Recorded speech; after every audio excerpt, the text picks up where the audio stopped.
Today, we're digging into the invisible force that holds online teams together or, completely tears them apart. It's something we've all experienced, but maybe never had a name for. Oh, you know what I'm talking about. We have all been there. You get assigned to some virtual team, the project lands in your inbox, and you're filled with this mix of hope and, let's be honest, a whole lot of dread. You can picture it right now, can't you? The deafening silence in the group chat, that frantic, last-minute panic because somebody just vanished. Or maybe the worst, that slow, sinking feeling when you realize, yep, it's all on me. I'm gonna have to carry this whole thing myself. It's a universal pain in our digital age. So what's the deal? Why do some online teams just click while others totally crash and burn? Well, according to a new study, the secret isn't about having the smartest people or the fanciest software. It all comes down to one thing: trust. But to really get why trust is so make or break online, we have to back up a bit and ask, what even is trust? Because it's way more than just a vague feeling. Sociologists actually have a really precise way of looking at it. So a sociologist named Piotr Stompka had this brilliant way of putting it. He said, trust is basically a bet. Think about it. When you trust a teammate, you're betting they're actually going to do their part, that they'll answer your email, that their work will be good. You can't be 100% certain, so it's always a leap of faith. It's a bet on what they're going to do in the future. Now, here's where it gets really interesting. How do we make that bet? It's not just a random gut feeling. This model here shows that our decision to trust someone comes from 3 different places. They all feed into what we believe and commit to, and that's what leads us to finally say, okay, I'm in, I'll trust you. Let's break those down. So first up is the psychological dimension. This is just you. Are you a naturally trusting person, or have you been burned before? Second, you've got the relational dimension. What's your track record with a specific person? Have they come through for you in the past? And third, there's the cultural dimension. What are the rules here? Is a manager watching? Is a grade on the line? All 3 of those things come together and help us decide whether or not to place that bet. So how does all this theory actually work in the chaos of a real online project? Well, the first big finding from this research points to a really unique pressure that only virtual teams have. See, when you work in an office, you might build trust over coffee or lunch, but online, you often skip all that. The project goal immediately ties everyone's success together. Suddenly, your grade or your bonus depends on people you've never even met.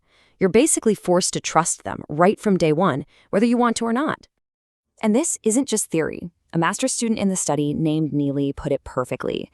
She just flat out said that without that initial forced trust, there was no way they could have finished their projects, period. The whole thing would have fallen apart before it even started. Okay, so you're forced to make this bet. But what happens when it goes bad? This second finding really gets to the heart of why so many online teams just implode. This quote from an undergraduate named John, wow, it's powerful. He said his team's trust was irretrievably broken. And why? It was simple stuff. Unanswered messages, not showing up. Because he had 0 positive history with these people, that relational trust just wasn't there, he had no reason to give them the benefit of the doubt. All he knew about them was negative. And this slide just lays out the 2 paths so clearly. On one side, you have a team with a solid foundation of trust.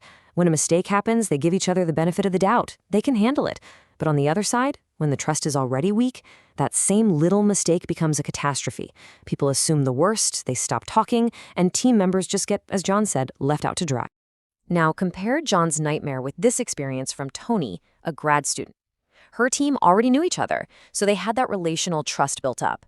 So when someone missed a deadline, it wasn't a big deal. They knew everyone was busy. That existing trust acted like a shock absorber for the whole team. So what happens when that trust is just completely gone? When you've been left out to dry? Well, this third finding shows something pretty amazing about how resourceful we are. You'd think people would just throw their hands up and accept failure, right? But that's not what happens. The study found that when a team becomes unreliable, people just pivot. They go find other, more trustworthy sources to get what they need to get the job done. So where do they go? This chart breaks it down. A big chunk, 60%, will still try to work with the 1 or 2 people on the team they do trust. But look at this. A full 40% go completely outside the team. They turn to friends, they turn to online resources like YouTube. They basically just build a new, better, more trustworthy team for themselves. Okay, so we've seen how trust is built, how it breaks, and what we do when it's gone. So what's the big takeaway here? why does any of this matter outside of a classroom? Let's just boil it down to the essentials. 1. Trust isn't magic, it's a calculated bet. 2. The online world forces our hand. We have to make that bet right away. 3. Tiny communication failures can totally sink a team if that foundation of trust isn't there. And 4, when that trust breaks, people don't quit. They just find a way to get the work done without you. And look, this isn't just some academic exercise. If you manage a remote team, if you're in charge of a project, if you do any kind of collaboration online, these are the invisible forces shaping your success or failure every single day. Understanding this is everything. So, I'll leave you with this. The next time you log into a Zoom call or a Slack channel, just think about it. Who are you placing your bets on? And maybe more importantly, what are you doing to make yourself a safe bet for them? Because in the end, that's what makes all the difference in the world.